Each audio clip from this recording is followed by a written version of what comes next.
आपण बघितलं राज ठाकरे यांनी पक्षाचा नवीन झेंडा लॉन्च केलेला आहे आणि एक नजर टाकूयात मनसेचा पूर्वीचा झेंडा ज्यावेळेला 2006 मध्ये महाराष्ट्र नवनिर्माण सेना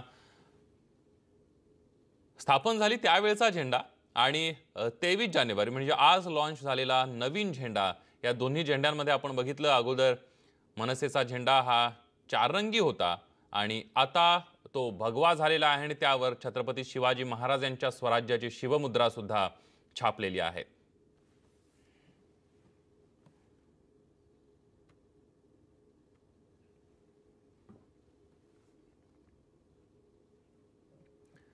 दरम्यान मनसेच्या झेंड्यावर राजकीय वर्तुळातून काय प्रतिक्रिया आलेल्या आहेत बघूया।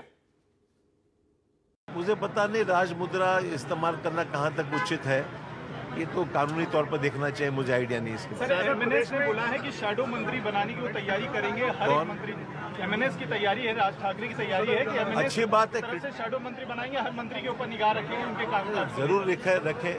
सिर्फ वो एमएनएस ही क्यों, बीजेपी रखे, एमएनएस रखे और आम आदमी भी रखे, ये तो कारोबार ट्रांसपेरेंट होना ही चाहिए। जब सरकार बनी है तो सरकार का काम ट्रांसपेरेंट होना चाहिए और लोगों के हित में काम होना चाहिए।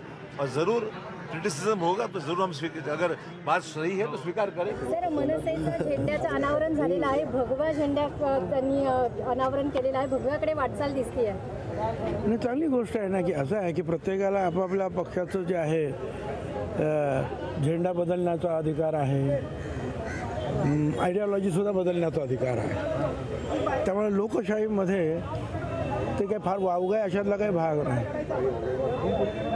आता त्याचा परिणाम जनतेवर किती कसा होतो ते मात्र आपल्याला पाहावं लागेल। तसं राज ठाकरे साहेब एक प्रयोगशील असं नेतृत्व आहे, वेगवेगळे प्रयोग संकल्प करत ते आपला पक्ष उभारणी वाढवण्याचा प्रयत्न करत असतात। मला वाटतं मध्यंतरीच्या काळात राजकारणात चढउतार होत असतात, परत नवा आयाम देऊन नवा झेंडा घेऊन नवी भूमिका घेऊन जर ते महाराष्ट्रात काम करणार असतील तर निश्चितपणे महाराष्ट्रातील जनता स्वागत करेल।